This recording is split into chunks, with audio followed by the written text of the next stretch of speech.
Hai mayam kita matang ngasih soal nopo video putul las ngasih kadi mathen chan ne mayam yang tabina si gi mathen gi makai da sigek tam hujure ko siga pan ga thangjing ga irom ma leijare pan thangjing irom ba siga na toni gok su apsare pan ga thangjing ga irom bani kuira matung ne khanjare se pan ga thangjing ga muta irom ma chage muta irom ma chage na pan ga thangjing ga iron ba kai na isei phajaba jare bido adoi khalai do gi matam doi khalai me na ngasi phau ba chajadri ngasi aham mani pan ga thangjing ga irom ba chadoi se thangjing ju phange pan ju phange ngasi di yam wana thijira ga phangdirak pani ngasi pan ga thangjing ga irom ma siga leijare adugi mathakta siga leijare hawai mosori ga nga mako ka thong ba ma leijare siga sinju da leijare mana masing gi sinju ni ngasi di mana tabi kobi yaw da bida mana masing atani se tawje se asiga tengnau yawre awa phadigom yawre toni gog yawre dugai laikhamani yawre dugai di ikai thabi su yawre peruk su yawre e yame kari mana masing yam yawre ngasi di mana masing yam phanga khare ba bazar dagi market tagi adona loina sinju oina tawkhaire asiga kona bai leire ikai thabi leijare toni gog leijare peruk leijare segi peruk yeng biudu asi peruk se uraba asigi peruk se yawna siga sinju tawjare asiga chik da bai leijare papar mong leijare haitare se papar masla papar ni se masla papar siga leijare asiga engang hi yam pam chaja ba kaino do khoi ai hekta masi mi ji kawine akoi di dum masi je pi ngai da utong mithai khnei ko se kaino habini kare finger gold finger haibido aduga seni mayam ngasigi mathen se do chaba uno bai tabjarage chaba udingai siga isai matem na doktam ge mayam gi dabakta mayam na mieng tabina se gi isai se let's go ai gi isai gi magaida Khalaroi ngamde wakhal se wan ke nangi wakhal Khalaroi ngamde wakhal se wan ke nangi wakhal samna hingjaramba punsini samna hingjaramba punsini ngasi di amug wan ke nangonda ngaure ne wan ke nangna phajabase haifam tawfam khangdida ko tumba chaba khangdana wan ke nang bungawi manglan khuding wan ke tai bang khuding wan ke manglan khuding wan ke tai bang khuding wan ke nang na ngau base ngawi da ko wan ke da luple aigi punsi se wan ke da luple ne kari numit talak tauri wan ke nang se aigi nungsi bana hak se ai tagi oi jage ko ai tagi nungsi bana hak se ai tagi oi jage ko wan ke nang bu ai na nang bu thamoi seng na nungsi ye ai na nang bu thamoi seng na nungsi ye wan ke nungsi bi aduri myam sa bhauna bai tabjarage let's go baby block kit yaw tabjarage खोटी हम लाबन चाब एकदम हौजरगे मना मसिक मियाम से कोटना बै सोना कन थमगरे कइनो दे से फुखम अतोरा थमगे को उररो कैमरा से फुखम जामन करे असोन लोइन थमगरे मना मसिक फंगिंगे से फजन पेन चाहौरगे ने कोम खरनि मतुंग दा फंगoi सुटी फंगदबनि थबक सुटी फंगदबनि मना मसिक दा कोम कोन नु चाब फंगदिया बदनो वाजैने अदनो फंगी मतम जा मना मसिक पेन चाहौगे मुतंग चाक तिंग असि खरा दिकना लौरे कोइना कइनो दे ngasi gi numit si gaina mukbang ani toksalya ayuk tama tau khare ngasi numidang dama tau sin numidang si jam theng dri ngasi di pung 8 da tariya ba adona numit ayuk thin gi kaino duga hawai dan laujare ngasi se kaino de ayung thin dana kaino dagi han tau ra ba du ayung thin dana pung ani makhai ama pung ama tara man do matam do mukbang tau sangare hajik na numidang gi pung taren 8 tariya ba mukbang thangna dia ba na tari no mage nu ama khang tarom yan dangi pung ani humda ngasi di suti leben ngan ekdam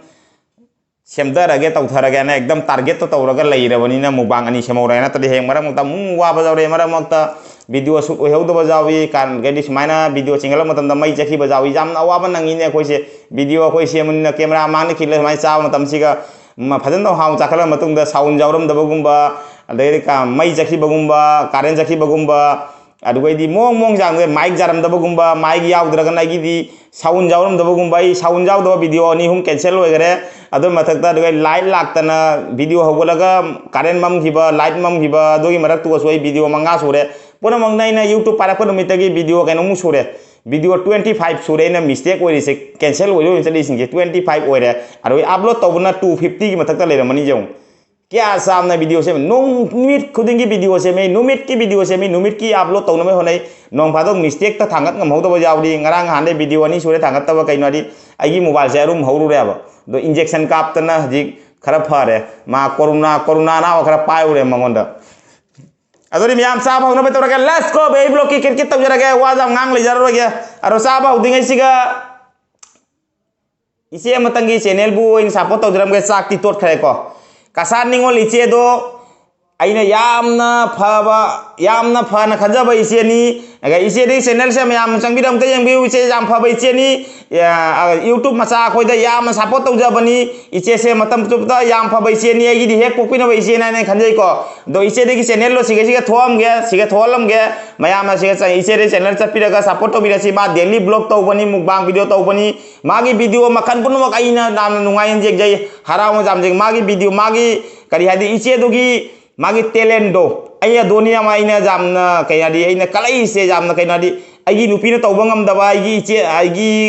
कमाय हाइदन खंगदे अइ ngasibo उरक्त्री अइ Kasar मनुंगदा इचेना तौरिबा talent मयाम दो अइना ngasibo Kasar गी नुपी अमता उरक्त्री हाइबा तारे होय कइनोददी उरे अचौबा YouTuber अमा अनी गदी उरे दो माना अचौबा यूट्यूबर मा अमानी तौइदो माना वालियाबा दे कसार निंगोल इचे सिना तौरिबा सिगी मागी टेलेंट से मी मनुंग चंगा येंगबिबो आवा मयाम नमता येंगबिउ इचेना तौरिबा टेलेंट से कईनादी इंगांग रूम द कइनोदा लेगा यूम द लेपनते इचे दुदी मा मपान द कइनादी टाउन द लेबनी रूम बरा तौरा लेजरिमी अरुगैदी मा हस्बैंड ग लेजरिमी इबाई सिंग लेजरिमी इबाई थबक चखरा मतुंग द इंगांग सिंग स्कूल चखरा मतुंग द माना ब्लॉगिंग कमाई सेम्बा लंबी रे चटपा खोरा पोचै लेबा खोपा ब्लॉगिंग अदु वाना ब्लॉगिंग तौना सेमजरपदो अखोय मयाम गिदमक सेमजरपदो इना इचेगी थौनादो इना कलाई आई सिनी कइनोदी अखोय कसादा ngasi फाबदा इना उद्री कसा निंगोल तौरी सुमाइना असेंबगी सकी असुक लाफरबा सिलचर मनुंग दुगा माना चलगा ब्लॉगिंग तौरै राव कुमाई मा चपद सोस्ती चपा खंगदे जहा मा चपा खंगदे माना लोइना कइनो तौरैयाबा ब्लॉगिंग ओइना नम्या माना तौइदसु जाम फै आइना हाबद कइनादी लंबी दे इथना चपा मतमदरी हजिक मतमदा नुपी सिंग सेक्शन लु कइनादी कैमरा दुमा ऑन तौरा चलादी ब्लॉगिंग तौरसु तौदरसु कैमरा ऑन तौरदी नुपा सिंगना फत्तबा नुपा म्याम लेबनी लंबेंददी अदोरा चिंगबा खोटपा म्याम लेदना हानगी फत्तबा वखन म्याम दो अदुमरो तौबा ngमोय कैमरा दुमा पूरा चलादी कैमरा ऑन तौबनिना मीना खंगनी ए मा कैमरा ऑन तौरी हजिक अइना फत्तबा मंगोदा वा मंगांगु जाते nganguboda मा हदि वीडियो रो कहो तौरी पब्लिक तौगरी मा जी कीरी दोनी मा खंदो अदुना कैमरा ऑन तौरा चपसे इसागी सेफ्टी जाम लेबनी थौनासु जाम थोकपनी कैमरा सिना सब समय द कैमरा सिना नंगी बॉडीगार्ड मनी हाना चटनारबनी दो हजिक मतम गी हौना मिदो इचेगी थौना सिदि अइना हाइनिंगाय लेदन थागतचरी दो मयामना इचे से चैनल चपिरगा सब्सक्राइब तौदो मिसिंग यावरगा सब्सक्राइब तौसनबिउ इचेदा अरे चैनल पाइबा मचा मसु अखोइना इचे से सपोर्ट तौबिसी इचेना अखोइदा जामना लुन तौजबनी असे हारगा इचाबा हौनबे तौजरगे इचेगी थौनादि अइना हाइनिंगाय लेदन थागतचरी असेंगमनी कसारगी मनुंगदा इचे सिदनेना उरिबा अचुक चावबा थौना पुरो चलीसे कसार निंगोल इचेना अतैगी वीडियो मयाम उइको मयाम दोइना फत्ते हाइबा नते अंगम अंगम माइ थोका ब्लॉगिंग खने करिन तौनरिमिको अदोइ थौना दो मनुंगदा यावरिबा तो टेलेंट दो टॉप टेलेंट मा यावरिबा कसार निंगोल इचेदा गे चैनल की मिंग दु जाम फदना पानबीखरे कसार निंगोल आइना कसार निंगोल दो मथक तमु कसार निंगोल की थौना दो फदना उटलेबा वीडियो दो मनुंगदा आइना हाइनिंगाय ले थागतचरियाबा इचे दो इचे की थौना दो जाम कलकचेना अदोरी मैम चाब हौना बत जगे इसे दो चैनल सिगसी उलम गया भैया मचन बिरगा सपोर्ट तौबिनाची लेट्स गो बे ब्लॉग की चाब हौना बत रगे असेंग मनी को अदोरी हवाइदी अहामदि हातन तोट खरम इंगा गरे कम खरागा मुहापा तोट के आई काउथौरे अब कइनोगी सपोर्ट तौगदो आई वीडियो खोनिंगी मी अमम सपोर्ट तौरक मी फजा गदी कमेंट थाबिरो मयामना अदोरी चाब हौना बत रगे अहामै चकोम जरी बे ब्लॉग की मयादा गुड औ चगल लगे या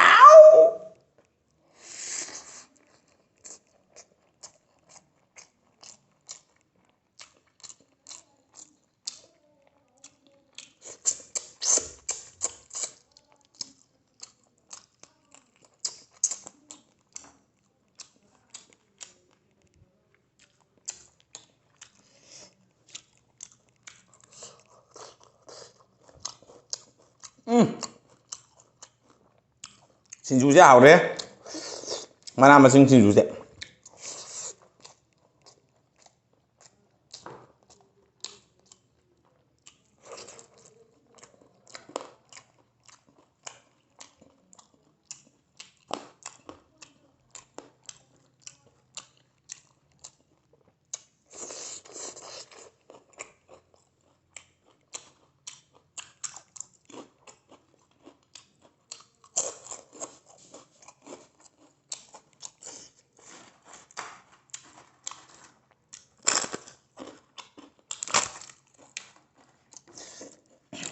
ꯑꯩꯅ ꯍꯥꯏꯕꯗꯨꯒ ꯁꯣꯏꯕ ꯉꯥꯝꯕ ꯌꯥꯎꯈ꯭ꯔꯁꯨ ꯀꯊꯥ ꯅꯤꯡꯉꯣꯜꯁꯦ ꯉꯥꯛꯄꯤꯒꯅꯤ ꯅꯧꯄꯥꯅꯤ ꯈꯟꯕꯤꯗꯨꯅ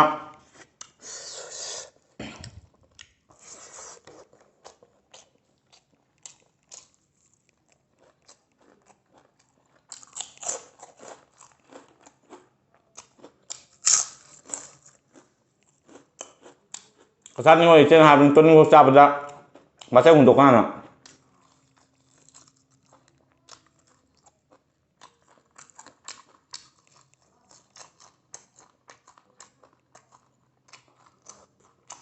ꯑꯁꯤꯗꯤ ꯆꯤꯛꯄ ꯌꯥꯗ꯭ꯔꯦ ꯏꯆꯦ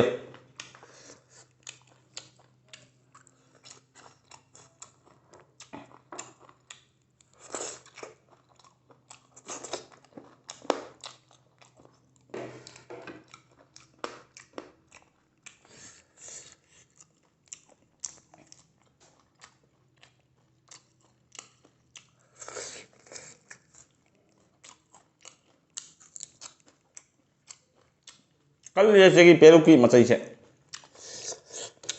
ꯑꯁ ꯏꯁꯤꯡ ꯇꯧꯕ ꯄꯦꯔꯨꯛ ꯃꯥꯜꯂꯤꯗꯤ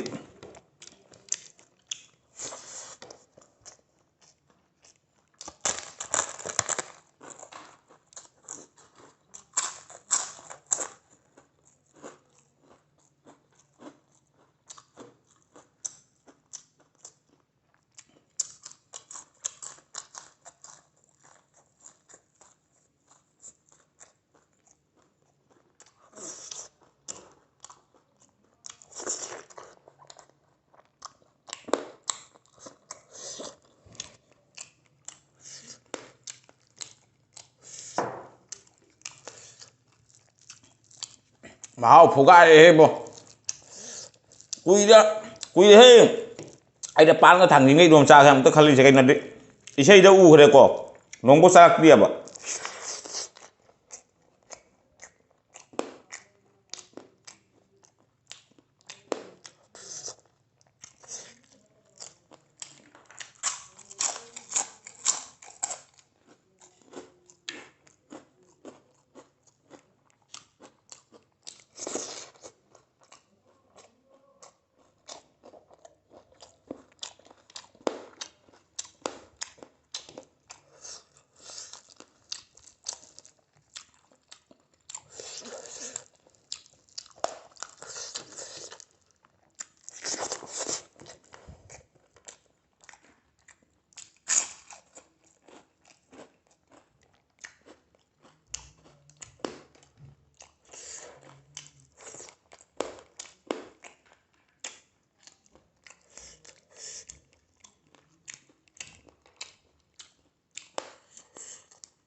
ꯃꯆꯩ ꯆꯥꯅꯤꯡꯗꯦ ꯁꯤꯒꯤ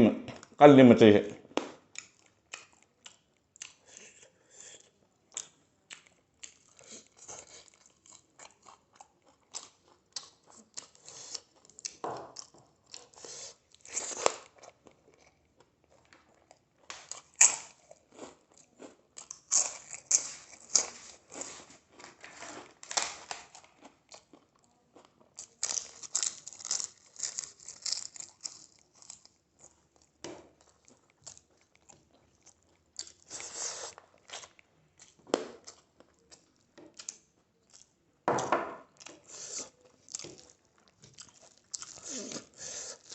ꯍꯥꯎꯔꯦ ꯄꯥꯟꯒ ꯊꯥꯡꯖꯤꯡꯒ ꯏꯔꯣꯝꯕꯁꯦꯕꯣ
Kasar Ningol icegi video se jengdaba mi jawgase jengbiu mungtan icedu thaunado mun namte jengbiu icedu thaunado namte jengbiu aina hadeng gade leide baigi isi sing ican sing sister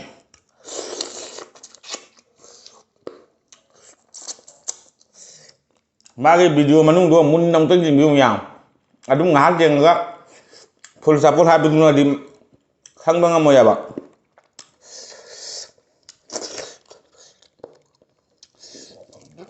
ice tuna mathanta rental lerga video samba sorok chatpa khotpa jaham to da video man namba da magi thauna kyam lei ya do to je view mi amna akoi ju video nami mi ba mi bno ju video namnari mi do su top pa thauna ma jawri ice do gi maming chu Kasar Ningol pa de kasar gi mingchat purapa aina khanjabadi Kasar Ningol gi maming se mai ice do maming do Kasar Ningol an ju thamma aduga mana tawriba thauna ruga su jam sana re Kasar Ningol an thami do aina sobsomai da khanjaba I wakhan manung chikani ko ai wakhan da khanjaba ai su sugama metron se pajanna tongna seng na ngang ko hoite kaino da khoi ju kasar pokpani na kamai haiduna di ice gi maming siga magi tawriba thauna duga jam na ekdam thagat ningai wafam nya ba ina khanba ai thamon de khanjai ko kasar gi manung da top channel ama chaw mong na viral oiba kasar ni ena kasar gi nupi sing thauna chumai jawi ena ongta khangan bangamba aseni ne pabjari ba ice gi channel si dong tang oiba oibi waina ina isore sobsomai de khanjari ba kasar gi manung da chaw ongtong nong taw mai kasar manung de achaw bu yam jawi na channel da magi achaw bu yam leidina ming oina panjara ba ma khadang simple palam gya ba kaino gumba Kasar Angel ju fawra bani aduedi kaino su yumnam sister ju fawra bani to moina fawri bodno makhan mani are Kasar Ningol gi yauri ba channel sina manung da yauri ba magi talent se asine waina pami se magi Kasar Ningol gi kaino du ming du palin pami na tia kaino magi video du gi talent do manung da yauri ba ice du thauna do adu ne waina pami se do ice du gi thauna do lepana dan to bi ice noma soidana success oigani aina adoni khanjari se kasar gi ming parakpa ngamba oibi uiche adoni aina haijari se nanau gi magai dagi Kasar Ningol iche boine ekdam hainingai leitana matam jubda full support ai bo hainingai leitra full support ne piduri se kaino di amtang ai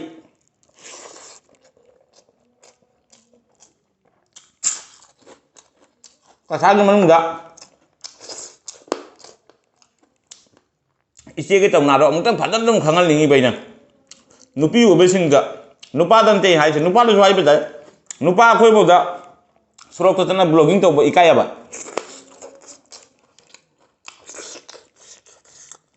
iche di thauna jam phaya ba ina khalam do pha di mi do adu gi thauna duna iche gi punchi de su background na bodyguard na chatli mi camera duna kaubi kan iche ado dunen hai nung ba video la mun jengbiu iche gi thauna do mayam khangbi gani wa jam ngang le di krai de wa pang jau phale che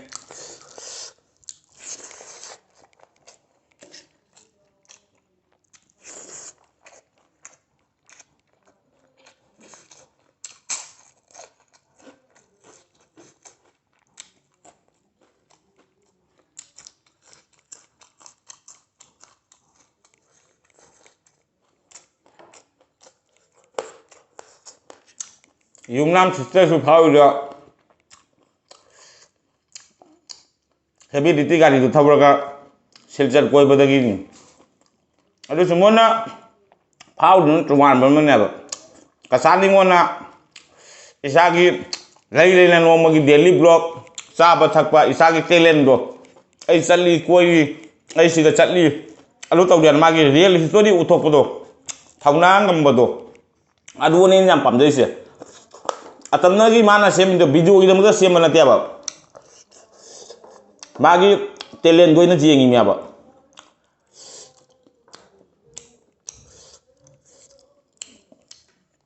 iche gi thauna de haninga letan thagat chari he naupana aseng mani che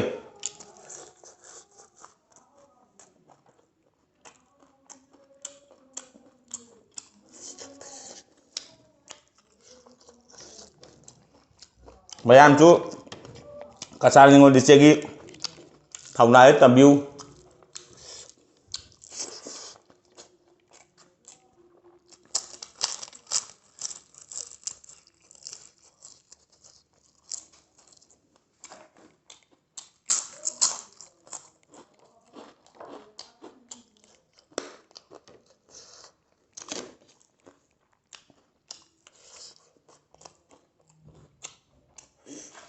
ꯍꯟꯗꯛ ꯑꯩꯉꯣꯟꯗ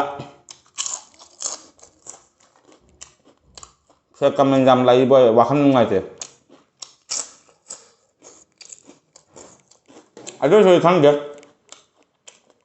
ꯇꯧꯅꯤꯡꯕ ꯇꯧꯔꯣ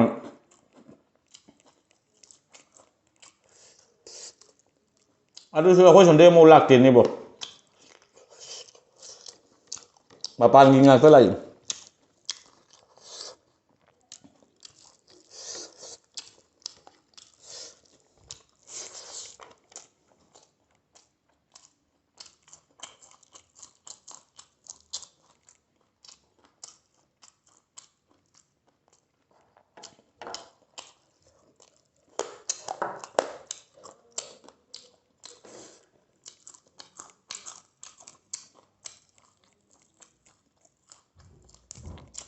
ꯀꯜꯂꯦ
खाली